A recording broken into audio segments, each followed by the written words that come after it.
अस्सलामु अलैकुम वरहमतुल्लाहि वबरकातुहू। मेरे मोहतरम दोस्तों और भाइयों, आज हम बात करेंगे 3 टॉपिक के ऊपर। जैसा कि रमज़ान का महीना चल रहा है, सबसे पहले हम बात करेंगे एतकाफ़ की फ़जीलत की। दूसरे नंबर पर बात करेंगे एतकाफ़ के कुछ मसाइल की, और तीसरे नंबर पर बात करेंगे एतकाफ़ के हालत में कुछ जायज़ उमूर की और कुछ मकरूह उमूर की। सबसे पहले हम एतकाफ़ की फ़जीलत सुनते हैं। एतकाफ़ की फ़जीलत के बारे में हज़रत आयशा रज़ी अल्लाह अन्हा फरमाती हैं कि रसूलुल्लाह सल्लल्लाहु अलैहि वसल्लम रमज़ान के आखिर अशरे का एतकाफ़ किया करते थे, यहाँ तक कि अल्लाह तबारक व तआला ने आपको वफ़ात दे दी।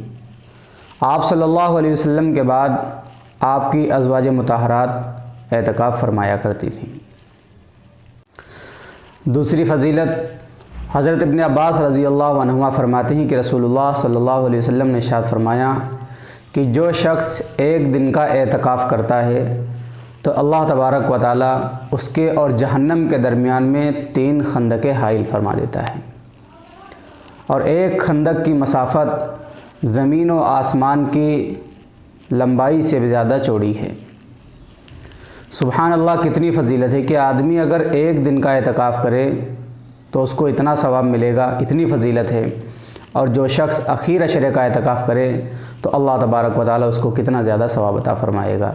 जैसे एक हदीस पाक के अंदर रसूल पाक सल्लल्लाहु अलैहि वसल्लम ने एतकाफ़ की फ़जीलत के बारे में इरशाद फरमाया, एतकाफ़ करने वाला गुनाहों से महफूज रहता है और उसकी तमाम नेकियां उसी तरह लिखी जाती हैं जिस तरीके से जैसे कि वो खुद कर रहा हो। मसलन जब आदमी एतकाफ़ के अंदर बैठ जाता है तो ना तो किसी मरीज़ को देखने जा सकता है, ना ही किसी जनाजे के अंदर शरीक हो सकता है, ना ही बाहर जा सकता है, ना ही किसी मरीज़ की इयादत करने जा सकता है। यानी जितने भी उमूर हैं बाहर के करने के, सवाब के, उन सारी चीज़ों को वो नहीं कर सकता।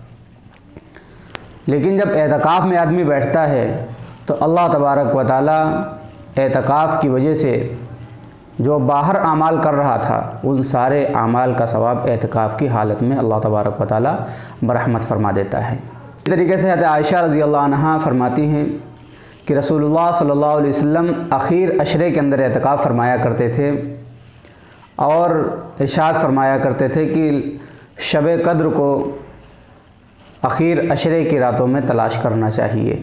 हम दूसरे टॉपिक के ऊपर बात करेंगे एतकाफ़ के कुछ मसाइल के बारे में। सबसे पहला मसला,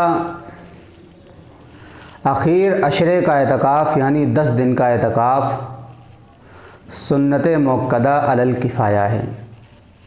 यानी किसी बड़े शहर के महल्ले की किसी मस्जिद में कोई एक आदमी एतकाफ़ में बैठ जाए, या किसी बस्ती या किसी गांव की एक मस्जिद के अंदर कोई शख्स एतकाफ़ में बैठ जाए तो वो उसका एतकाफ़ में बैठना सारे बस्ती वालों की तरफ से, सारे महल्ले वालों की तरफ से काफ़ी हो जाएगा। और अगर कोई शख्स एतकाफ़ की हालत में नहीं बैठता है तो सारी की सारी बस्ती गुनहगार होती है। तो वैसे भी लॉकडाउन का माहौल चल रहा है, इस हालत में सभी हज़रात फारिग भी हैं, सभी हज़रात खाली भी हैं। तो जो 4-5 लोग मस्जिद में नमाज़ पढ़ने जाते हैं, उन्हीं लोगों में से कोई एक शख्स या 2 शख्स मुंतखब हो जाएं और एतकाफ़ में बैठे आएँ। अब जैसे लॉकडाउन का माहौल चल रहा है, बहुत सारे लोग ये सोचते हैं मसलन खाली हैं तो घर पर ही एतकाफ़ बैठ जाएं। तो क्या आदमी अगर घर पर एतकाफ़ बैठना चाहे तो बैठ सकता है? आदमी घर के अंदर एतकाफ़ नहीं बैठ सकता क्योंकि उसके लिए मस्जिद होना शर्त है। औरत घर पर एतकाफ़ बैठ सकती है, मर्द एतकाफ़ के लिए मस्जिद ही में बैठेगा। अब एतकाफ़ की दुआ क्या है? दुआ हम और आपको पढ़नी है जब एतकाफ़ की नियत करनी है।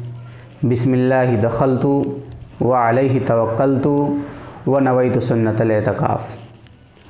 आप नीचे डिस्क्रिप्शन में जा सकते हैं, वहाँ भी आपको ये दुआ लिखी हुई मिल जाएगी, उसको याद कर लें। अब दूसरा मसला है कि औरतें एतकाफ़ में कहाँ बैठेंगी। तो औरतों के लिए घर में ही एतकाफ़ करना चाहिए। घर के किसी एक कोने को एतकाफ़ के लिए ख़ास कर लें और उसी कोने में एतकाफ़ के लिए बैठ जाएं। औरतों के लिए अल्लाह तबारक व तआला ने बहुत ही सहूलत दी है, क्योंकि वो एतकाफ़ में भी रहेगी और अपने घर की बच्चियों से काम वगैरह भी ले सकती है। इसी तरीके से एक और मसला आता है कि कोई शख्स अगर 10 दिन का एतकाफ़ ना बैठे, सिर्फ़ 2 दिन का बैठे या 4 दिन का बैठे या 1 हफ़्ते का बैठे, तो हमारे लिए ये जान लेना ज़रूरी है कि 10 दिन का एतकाफ़ जो है वो सुन्नत है, बाकी 2 दिन का या 1 दिन का या 3 दिन का एतकाफ़ ये नफिल है। हमने 2 टॉपिकों के ऊपर बात कर ली है। सबसे पहले हमने फ़जीलत के ऊपर बात की, दूसरे नंबर पर हमने कुछ मसाइल के ऊपर बात की। अब तीसरे नंबर पर हम बात करेंगे हालत एतकाफ़ में कुछ जायज़ उमूर की और कुछ मकरूह उमूर की। जो जायज़ काम है एतकाफ़ की हालत में, खाना पीना है, इसी तरीके से कपड़े बदलना है, इसी तरीके से तेल लगाना है, इसी तरीके से खुशबू लगाना है, इसी तरीके से कपड़े धोना है, इसी तरीके से बर्तन धोना है। या औरत अगर एतकाफ़ में बैठी है तो औरत अपने बच्चे को दूध भी पिला सकती है। ये तो हुए जायज़ उमूर। और कुछ मकरूह उमूर हैं जो एतकाफ़ की हालत में हराम को नहीं करनी चाहिए। वो मकरूह उमूर ये हैं, बिला ज़रूरत की बातें करना, हालत एतकाफ़ में मस्जिद के अंदर सिगरेट पीना या हुक्का पीना, या मस्जिद की गैस को या मस्जिद की बिजली को बिला ज़रूरत यूज़ करना, बिला ज़रूरत इस्तेमाल करना, ये मकरूह उमूर हैं। ये चंद मसाइल थे एतकाफ़ से मुताल्लिक़। मैं उम्मीद करता हूँ कि आपको ये सारी मालूमात बहुत अच्छी लगी होगी और अच्छी तरीके से आपके समझ में आ गया होगा। इसके बावजूद अगर कोई मसला रह गया है या छूट गया है तो आप कमेंट बॉक्स में अपने मसले को पूछ सकते हैं। इंशाअल्लाह आपको जल्द ही जल्द जवाब दे दिया जाएगा।